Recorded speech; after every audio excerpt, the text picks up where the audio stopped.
July 28, 1945. Imperial Japanese Navy Headquarters, Tokyo.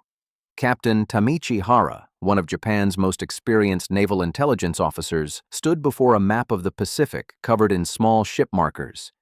His job was to track American naval strength and advise on defensive strategy. His current estimate, 8 to 10 operational American aircraft carriers, maybe 12 if they'd accelerated repairs after the recent typhoon damage. Admiral Soemu Toyoda, commander of the combined fleet, studied the map. "You're certain of these numbers?" "Hi, we've tracked carrier movements throughout 1945. They lost Bunker Hill and Franklin to kamikaze strikes. Enterprise and several Essex-class ships sustained heavy damage. Their shipyards can't possibly be producing more than 1 or 2 carriers per year. 8 to 10 is our best estimate." Toyota nodded. "Then Operation Ketsugo remains viable. We can defend the home islands if the American carrier force is limited to that number. Continue monitoring." Hara saluted and returned to his office, where intelligence reports from submarine scouts and aerial reconnaissance lay scattered across his desk. None of them worried him.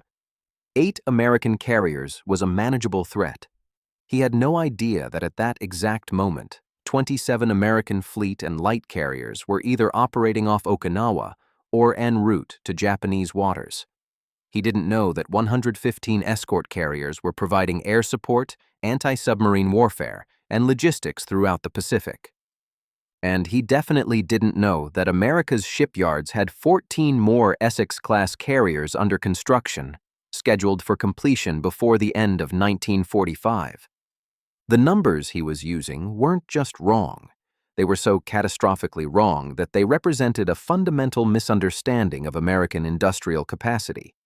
When Japanese leadership finally learned the truth 3 weeks later, it would shock them into surrender faster than any military defeat.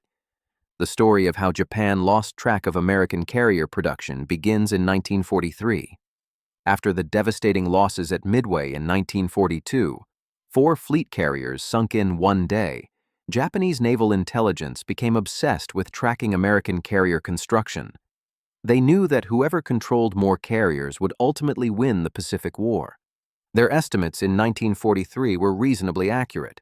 America had 7 fleet carriers operational: Enterprise, Saratoga, and 5 Essex-class ships just entering service. Japan had 4: Zuikaku, Zuiho, Junyo, and Hio. The balance seemed manageable. What Japanese intelligence failed to grasp was that American shipyards weren't building ships, they were manufacturing them. The Essex-class carrier represented a revolutionary approach to warship construction. Rather than building each ship as a unique creation, American naval architects designed the Essex-class for mass production using prefabricated sections. Each carrier was divided into hundreds of modules built simultaneously in different facilities.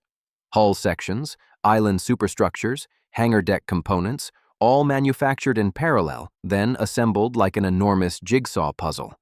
The process was more factory line than shipyard, and it was fast. USS Essex, the first of her class, took 20 months from keel laying to commissioning. USS Ticonderoga, completed just 2 years later, took 14 months. By 1944, American yards were commissioning 1 Essex-class carrier every 45 days. Japanese naval intelligence watched this happen and refused to believe their own reports. The numbers were impossible. Building a fleet carrier in 14 months violated everything they understood about naval construction. Japan's newest carrier, Taiho, had taken over 3 years to build. She was sunk by a single submarine torpedo on her second mission. 3 years of construction, destroyed in minutes. The psychological impact of that loss was devastating. If it took 3 years to build a carrier and only minutes to sink one, how could Japan possibly win a war of attrition? The answer: they couldn't. But they didn't know how badly they'd already lost. By January 1944, American intelligence was reading Japanese naval codes through magic intercepts. They knew exactly what Japan thought about American carrier strength. Admiral Ernest King, Chief of Naval Operations, read one decrypted Japanese intelligence report and actually laughed. "They think we have 5 operational carriers. We just commissioned our 15th Essex-class this morning." But rather than correct Japan's misunderstanding, American intelligence let them continue believing it. The longer Japan underestimated American strength, the more likely they were to commit forces to battles they couldn't win. The Battle of the Philippine Sea in June 1944 shattered Japan's remaining illusions. Japanese Admiral Jisaburo Ozawa assembled 9 carriers for Operation Ago, a decisive battle meant to destroy American carrier forces and secure the Philippines. His intelligence told him he'd be facing approximately 8 American carriers. When his aircraft launched their attacks on June 19, 1944, Ozawa was confident. 9 Japanese carriers against 8 American carriers, nearly even odds. Then his pilots reported what they saw, not 8 carriers, but 15. American Hellcats rose to meet the Japanese strike in such overwhelming numbers that pilots called it the Great Marianas Turkey Shoot. In 2 days of fighting, Japan lost 3 carriers and over 600 aircraft. American losses: 123 aircraft, 0 carriers. Ozawa retreated, stunned. Where had those extra carriers come from? How had Japanese intelligence missed 7 fleet carriers? They hadn't missed 7. They'd missed the fact that America was producing them faster than Japan could count them. But the real shock came when Japanese leadership learned about escort carriers. The Essex-class ships were fleet carriers, large, fast, capable of operating heavy bomber aircraft. They were the capital ships of American carrier doctrine. But America was also building escort carriers, smaller, slower ships built on merchant hull designs. The Japanese knew about these ships but dismissed them as inferior coastal defense vessels. What they didn't realize was that America was building escort carriers at an absolutely insane rate. Kaiser Shipbuilding in Vancouver, Washington, was producing 1 escort carrier every 10 days. 10 days, from keel laying to launch. They'd adapted Liberty ship construction techniques, welding instead of riveting prefabricated sections, assembly line methods, and applied them to carrier construction. The result was ships that could be built faster than cars. Between 1942 and 1945, American shipyards completed 115 escort carriers. Japan built 0. They literally could not comprehend building warships that quickly. Japanese naval architects studied photographs of escort carriers and concluded they must be training ships, too crude for real combat. The flat deck design, merchant ship hull, and visible welds all suggested cheap construction unsuited for warfare. They were partially correct. Escort carriers were crude compared to fleet carriers. They were slow, vulnerable, and couldn't operate heavy aircraft. But they didn't need to be sophisticated. They just needed to be numerous. Escort carriers provided air cover for convoys, hunted submarines, supported amphibious landings, transported aircraft, and freed up fleet carriers for offensive operations. They were everywhere, doing everything, in numbers Japan couldn't match. By mid-1945, the U.S. Navy had more escort carriers than Japan had destroyers. The intelligence failure reached its peak in July 1945 when Japanese leadership was debating whether to surrender or fight Operation Ketsugo, the defense of the home islands. The military faction argued that Japan could still win a decisive battle. Their intelligence showed 8 to 10 American carriers approaching Japan. With kamikaze tactics and shore-based aircraft, they could inflict enough casualties to force a negotiated peace.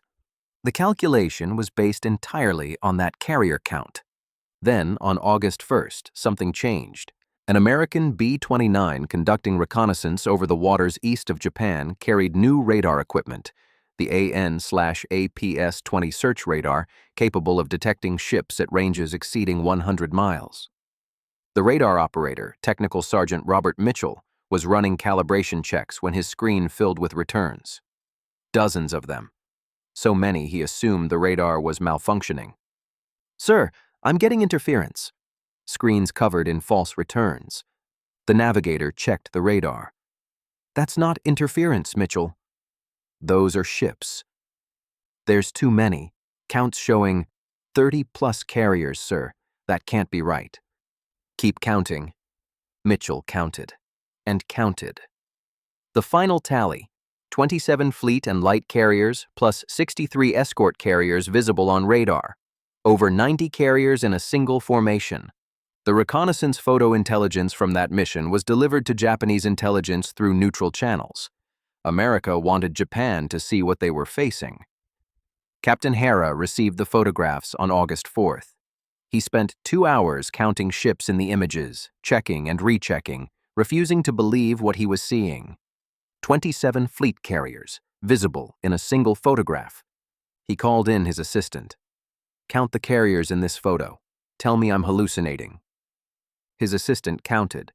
27, Captain, plus numerous smaller carriers in the escort formations. Hara sat down heavily. The implications were staggering. If America had 27 carriers visible in one location, how many did they have total? How many were operating elsewhere? How many were still in shipyards? He drafted a report for Admiral Toyota. Previous estimates of American carrier strength were catastrophically incorrect. Confirmed count of 27 fleet carriers off Okinawa. Unknown additional numbers operating in other theaters. Request immediate strategic reassessment of Operation Ketsugo. The report reached the Imperial General Headquarters on August 5th. The military leadership refused to believe it. This must be misidentification. Perhaps they're merchant ships configured to look like carriers, a deception operation. But intelligence from submarine scouts confirmed it. Radio intercepts confirmed it. Every source of information said the same thing. America had more carriers off Japan than they'd thought existed in the entire U.S. Navy. The final confirmation came from an unexpected source. German naval attaché records, captured when Germany surrendered.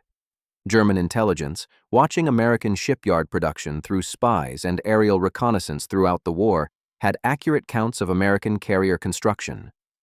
Their records showed 55 Essex and Independence-class fleet carriers ordered, plus 115 escort carriers completed.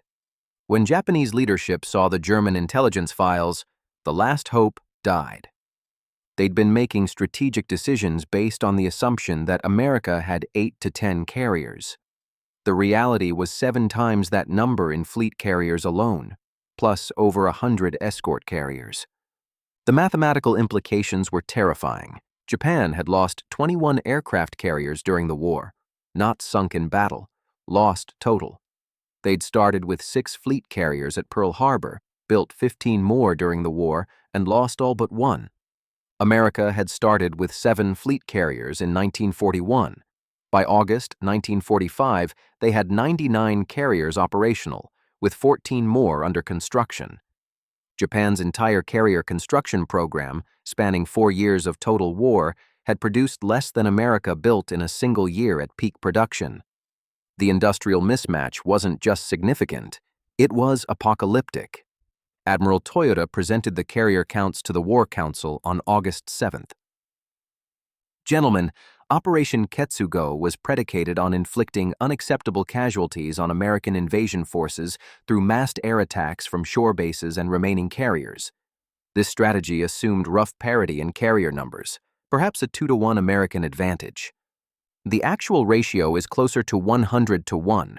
We have 1 operational carrier, they have 99. We cannot defend against this force. We cannot replace losses. We can only die." The room was silent. War Minister Korechika Anami, the strongest advocate for continuing the fight, studied the photographs.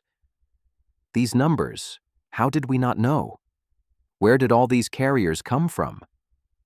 "They built them," Toyota answered simply. "While we were attempting to repair our carriers damaged in battle, America was building new ones. While we were rationing steel to keep our shipyards operating, America was completing 1 carrier every 6 weeks. The war has been over since 1943. We just didn't realize it." The atomic bombing of Hiroshima occurred on August 6th, the day before this meeting. Nagasaki would follow on August 9th. Traditional histories credit the atomic bombs with forcing Japan's surrender. But the carrier intelligence played an equally crucial role. The atomic bombs demonstrated a new form of destruction. The carrier counts demonstrated something more fundamental, that Japan had never had a chance to win. that American industrial capacity was so overwhelming that continued resistance was mathematically impossible. Emperor Hirohito's surrender announcement on August 15th mentioned a new and most cruel bomb, but also referenced the general trends of the world. That phrase, carefully chosen, referred to the industrial and military reality revealed by those reconnaissance photographs.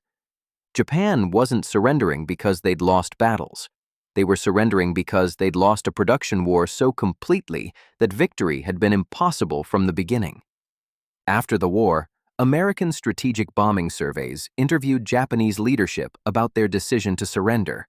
Many cited the atomic bombs, but nearly all mentioned the moment they learned the true size of the American carrier fleet. Admiral Toyota, in his post-war memoirs, wrote, "When I saw 27 carriers in a single photograph, I understood that we'd been fighting a nation we couldn't see. We knew America was large, was wealthy, was productive, but we thought in terms of quality versus quantity, that our superior warriors and weapons would overcome their numbers. The carriers proved we were wrong. They didn't sacrifice quality for quantity. They simply built both. 27 carriers of equal or superior quality to our best ships, built in the time it took us to repair 2 damaged ones. That wasn't a military defeat. That was a revelation of impossibility." The final numbers tell the story. Japan built 21 carriers during World War II, lost all but 1. America built 151 carriers during World War II, lost 11. Japan's shipyards could produce 1 carrier per year at peak efficiency. America's shipyards produced 1 carrier every 10 days at peak efficiency. Japan ended the war with 1 operational carrier, Hosho, a 1920s vintage ship relegated to training duties. America ended the war with 99 operational carriers and 14 under construction. The Emperor's War Council had believed they were facing a peer competitor. The reconnaissance photos revealed they'd been fighting a superpower. But perhaps the most telling statistic isn't carriers built, it's carriers planned. When the war ended, American shipyards had orders for 32 additional Essex-class carriers. The Navy had plans for 60 more. They were designing new Midway-class supercarriers, displacing 60,000 tons. Japan's naval ministry had plans for exactly 0 new carriers. Their entire focus was on repairing damaged ships and hoping they could survive long enough to negotiate peace. One nation was planning the next generation of carriers. The other was struggling to keep their last carrier operating. The USS Midway, commissioned on September 10, 1945, 8 days after Japan's surrender, displaced 60,000 tons and could operate jets. She remained in service until 1992, nearly 50 years. Hosho, Japan's last carrier, was scrapped in 1947. Today, the Naval History and Heritage Command maintains records of all American carriers commissioned during World War II. The display includes a comparison chart showing Japanese carrier construction alongside American construction. The lines diverge dramatically starting in 1943. Japan's line plateaus, then drops. America's line rises exponentially, reaching heights that make the Japanese line barely visible on the same graph. Below the chart is a quote from Admiral Isoroku Yamamoto, commander of the combined fleet at Pearl Harbor, spoken in 1940 before the war began. "I can run wild for 6 months. After that, I have no expectation of success." He knew. 5 years before those reconnaissance photos revealed the truth, Yamamoto understood that Japan could not win a production war against America. His plan was to strike fast, seize territory, and negotiate peace before American industry could mobilize. It didn't work. America absorbed the Pearl Harbor strike, mobilized their economy, and buried Japan under an avalanche of steel. The reconnaissance photograph from August 1, 1945, showing 27 carriers in formation, is now displayed at the National Museum of the Pacific War in Fredericksburg, Texas. Japanese veterans visit occasionally, staring at the image that ended their war. One veteran, a former Zero pilot named Saburo Sakai, was interviewed in 1985 about his reaction to seeing the photograph for the first time in 1945. I felt nothing, he said. No anger, no fear. Just emptiness. We'd been told we were fighting 8 carriers.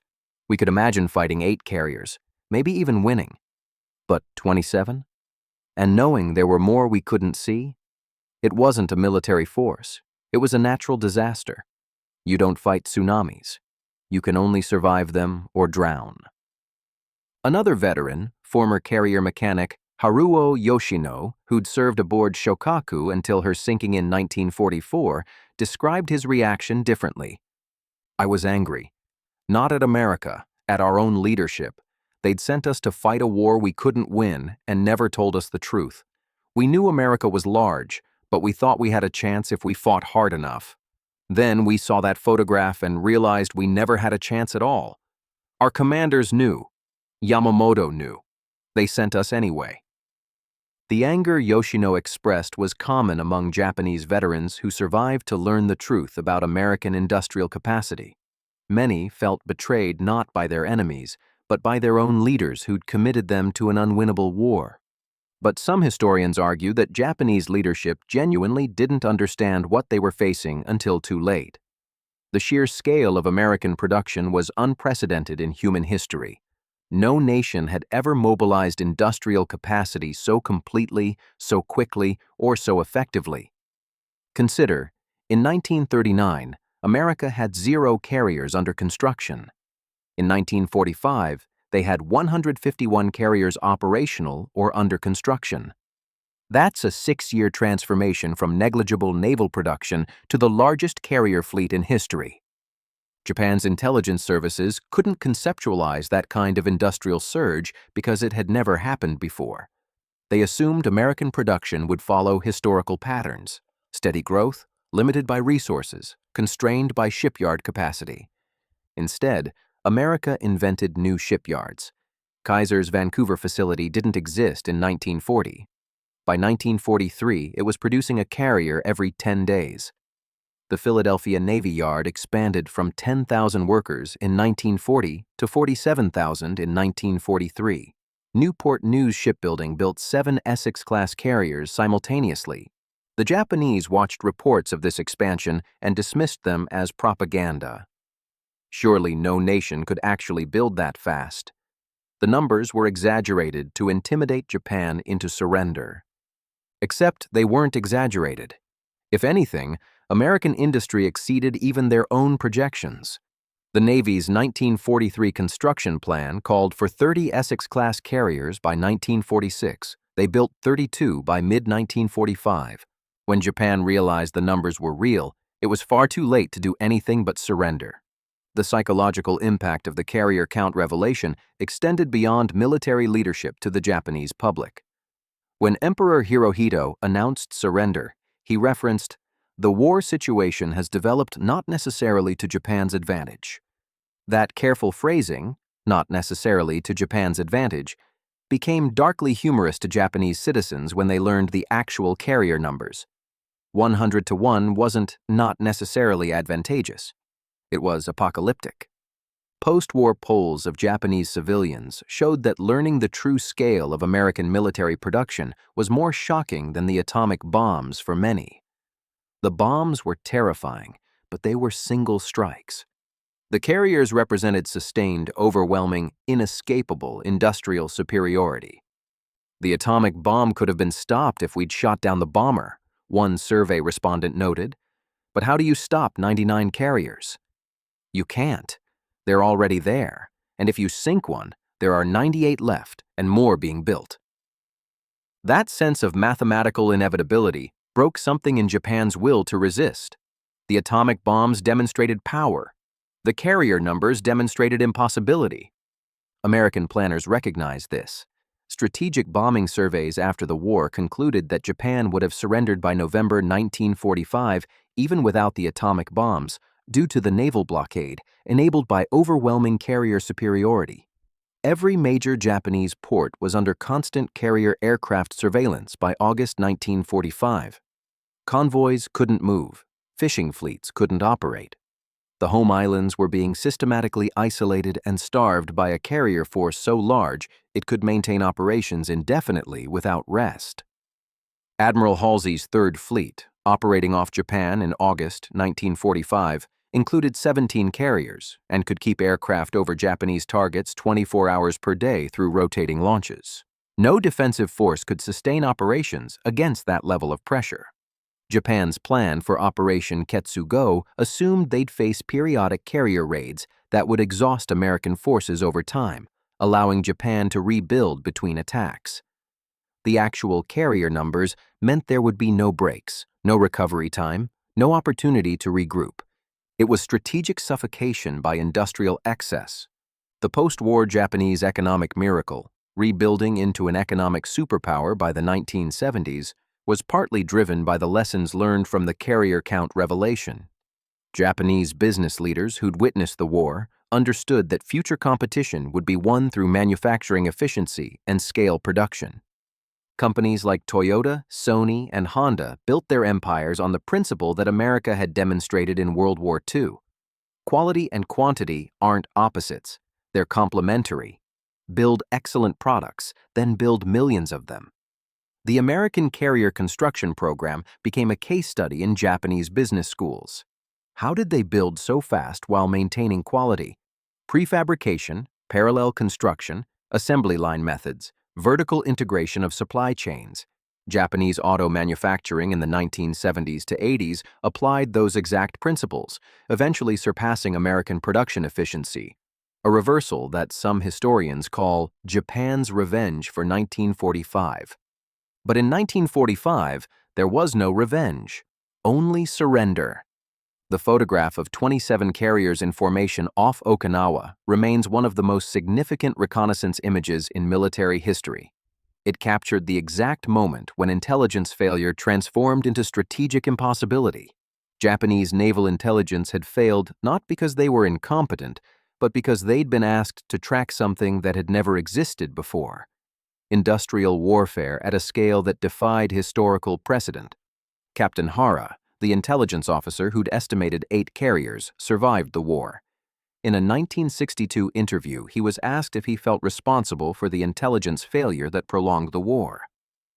"No," he answered. "I reported what I could confirm." The failure wasn't mine. It was conceptual. We thought in terms of navies, of ships built in shipyards over years. America thought in terms of production lines, of ships manufactured like automobiles. We were analyzing them using 19th century assumptions while they fought with 20th century industry. 8 carriers made sense to me because that's how many I thought could possibly exist after 4 years of brutal warfare. The idea that America could build 99 carriers while fighting a 2-ocean war was literally beyond my imagination. I couldn't report what I couldn't conceive of.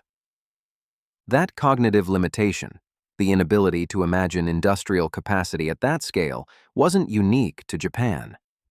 British intelligence also underestimated American production. German intelligence dismissed early reports of American shipbuilding rates as propaganda. The world had never seen anything like American World War II industrial mobilization. Japan can be forgiven for failing to predict it. But they cannot be forgiven for ignoring their own admiral's warning. Yamamoto told them exactly what would happen. 6 months of success, then inevitable defeat as American industry awakened. The photograph of 27 carriers proved Yamamoto right, 4 years too late to matter. On August 15, 1945, when Emperor Hirohito's surrender announcement played over radio speakers throughout Japan, many citizens wept. But some naval officers felt only relief. They'd known privately that the war was lost. They'd seen the carrier numbers. They'd done the math. Continuing to fight was suicide without purpose. Admiral Toyota, in his final orders to the combined fleet, wrote, "The war is lost. Not because we lacked courage, not because our warriors were inferior, not because our cause was unjust. We lost because we attempted to fight a nation that builds 27 carriers while we struggle to repair 2. That is not a military defeat. That is an industrial reality we cannot change through sacrifice or determination." accept surrender with dignity. The final Japanese carrier, Hosho, was discovered by American occupation forces in Cure Harbor in September 1945. She was in poor condition, her engines barely functional, her flight deck warped, her crew starving because fuel was too precious to waste on training missions. Next to her, in the same harbor, were the burned-out hulls of 4 Japanese carriers that had been sunk at their moorings by American carrier aircraft in July.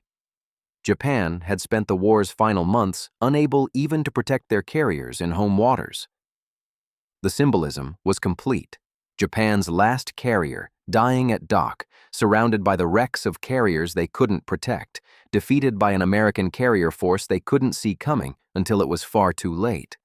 The count was never 8 carriers. It was 99, with 14 more coming soon, and plans for 60 after that. Japan had estimated 8. Radar counted 27 in a single formation. The real number was 99. When they learned the truth, they surrendered. Not because of atomic bombs, not because of Soviet invasion, but because the math was clear.